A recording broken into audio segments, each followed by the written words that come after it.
You're listening to Life Repurposed with Michelle Rayburn, where you'll find uplifting and practical advice for everyday living, creative inspiration for do-it-yourself projects, and recommendations for books and resources that will encourage you to embrace your life repurposed. I'm your host, Michelle Rayburn.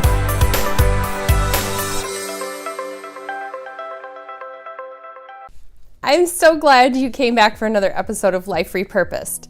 This week, we're going to be talking about perfectionism, paint, and peace. I'm inviting you into my living room so that you can have a little chat with me. It's like we're sitting down and having a cup of coffee together. And I just love that it feels like I'm talking to a bunch of friends who are out there somewhere. And I hope that someday we can actually meet in person.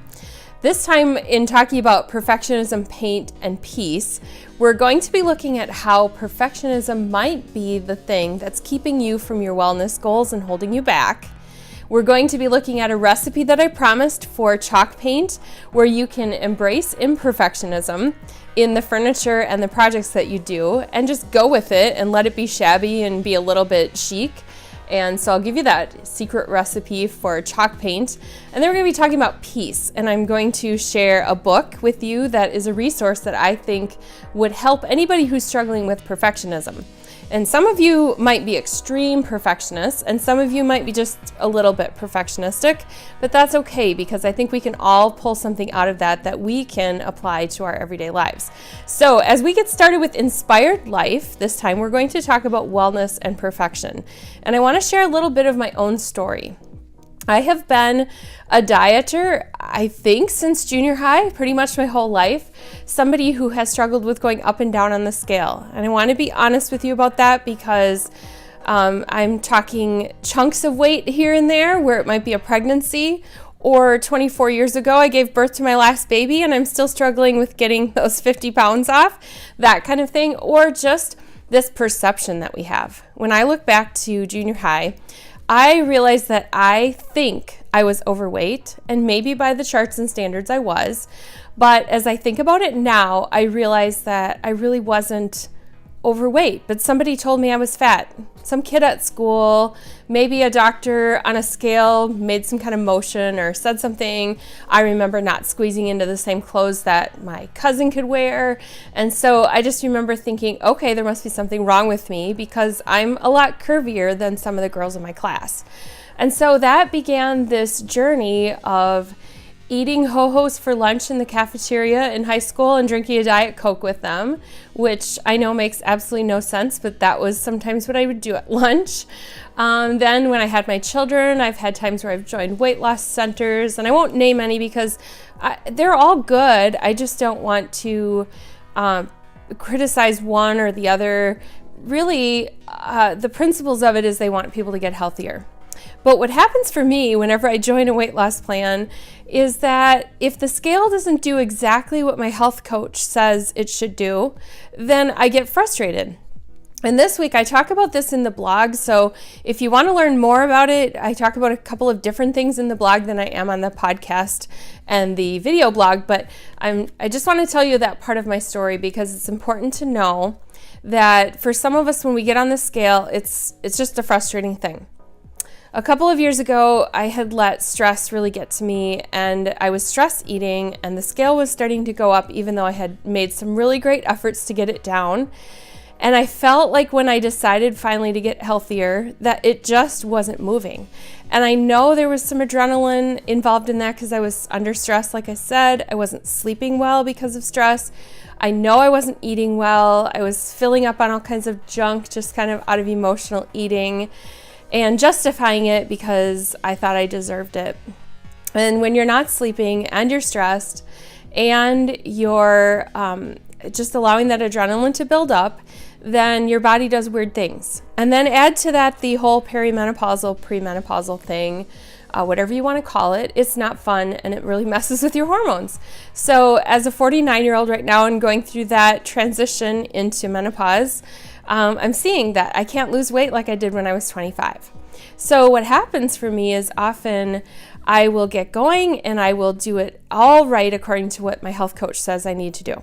Right now I have a health coach because my husband and I are enrolled in Liberty Health Share, which is an alternative Christian sharing ministry that It's an alternative to health insurance.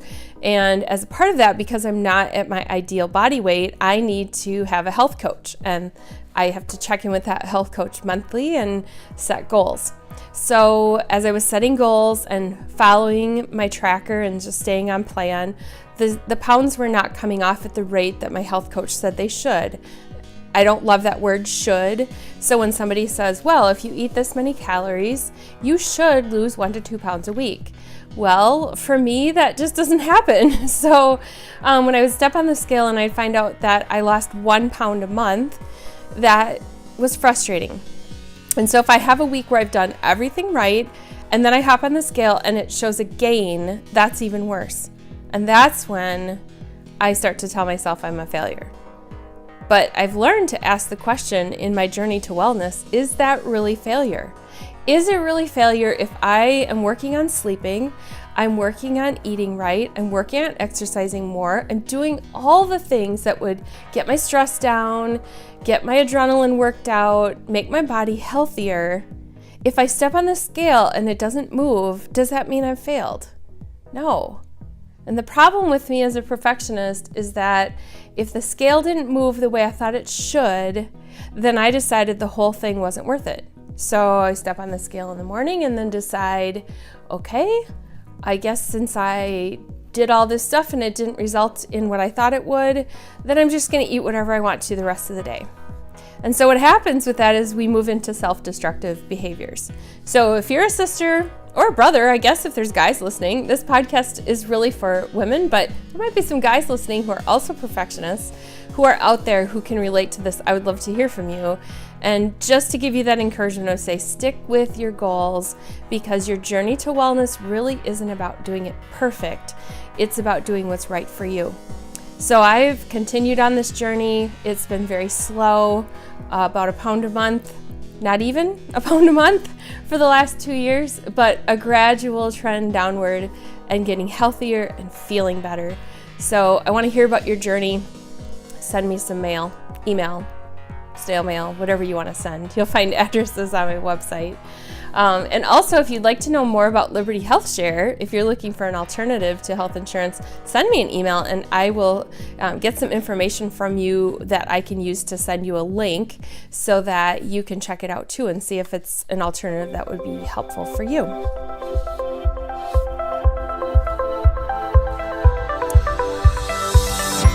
In our before and after, I promised you that I would share a recipe for chalk paint.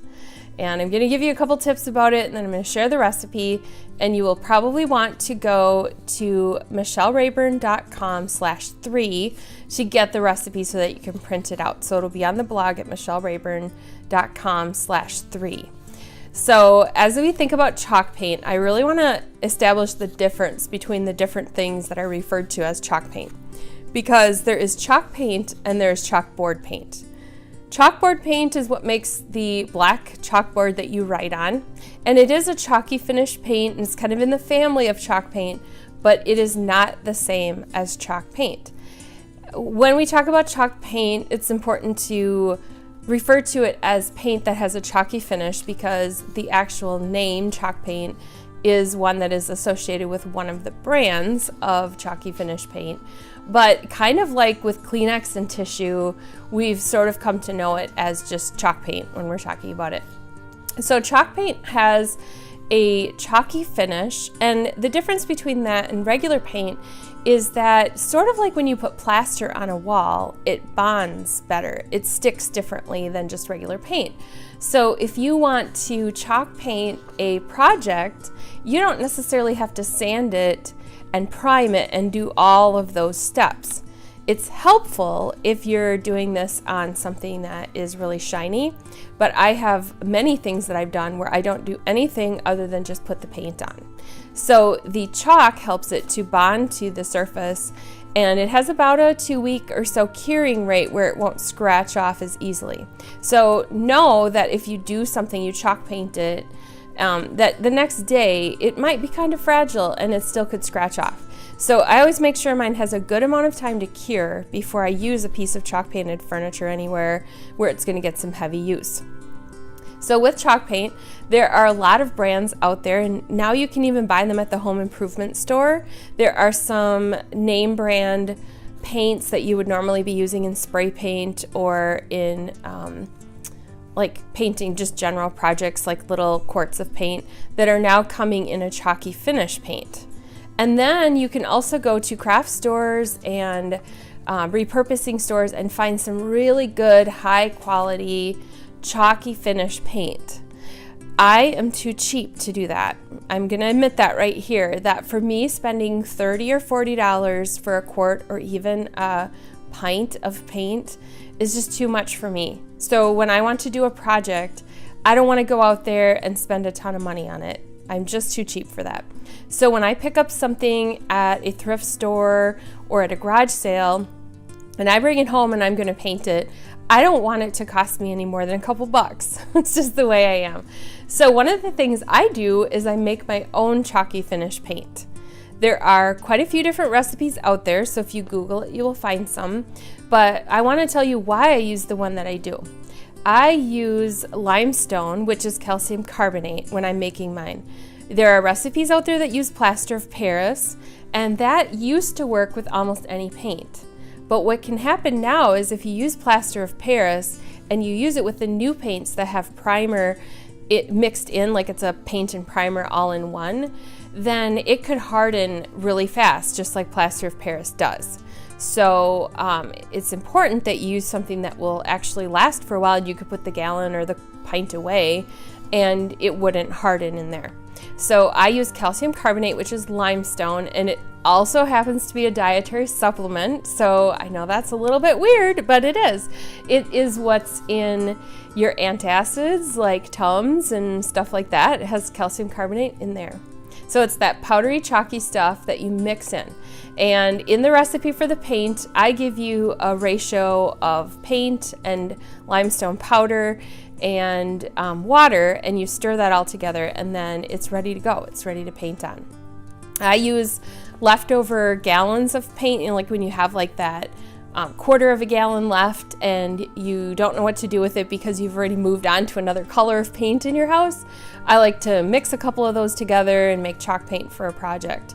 Or I look for thrifty other sources. So there was this lady who had bought a quart of a zillion shades of gray to try them all out on her wall and decide which one she wanted to use for decorating her living room. And then she sold them all on the Amazon marketplace. And so I think I got like 35 quarts, maybe a couple pints of paint for about 25 bucks. So I've just been rationing out those shades of gray for different projects and making my chalk paint. And so I'm going to look at the recipe here so that I can give it to you and be really accurate about it.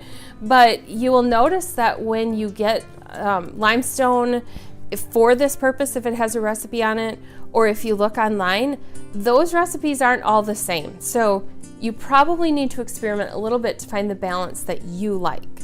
Because one of the things with chalk paint is that once it's dried thoroughly and you have that chalky finish, you do need to seal it with something.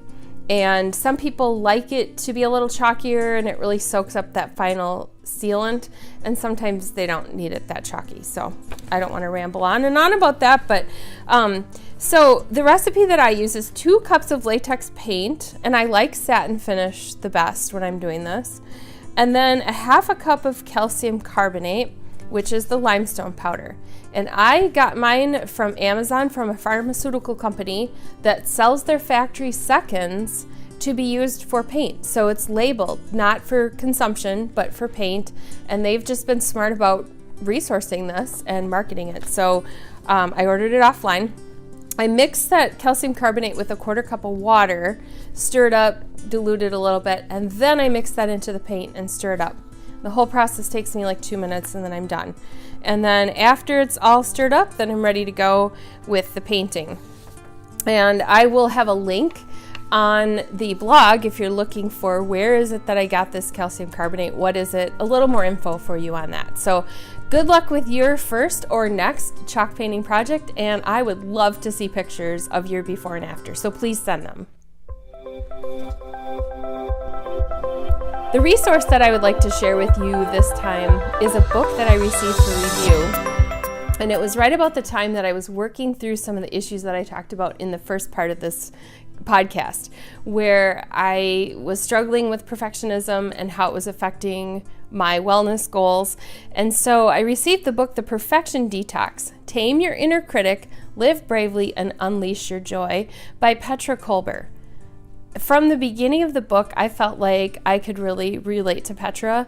She had a lot of helpful info in there about how perfectionism affects our lives and just how to get rid of that desire for everything to be perfect.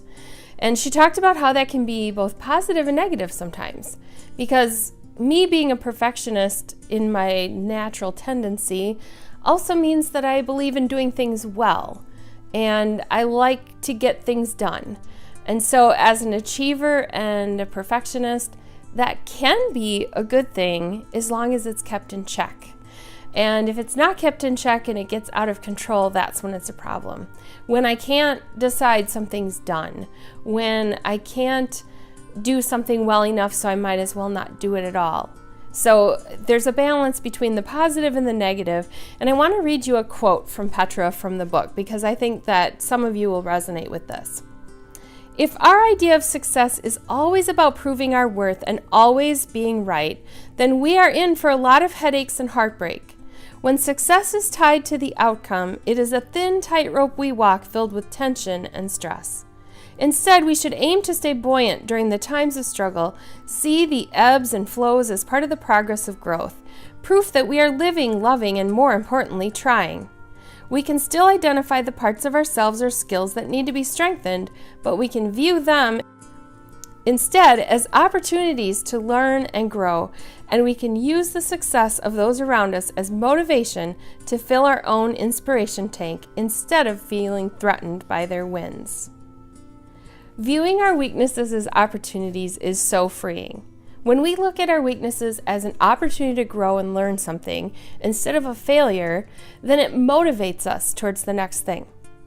And I think for me as a freelancer and a business owner, that is so important for me to see that I don't need to compare myself to other people.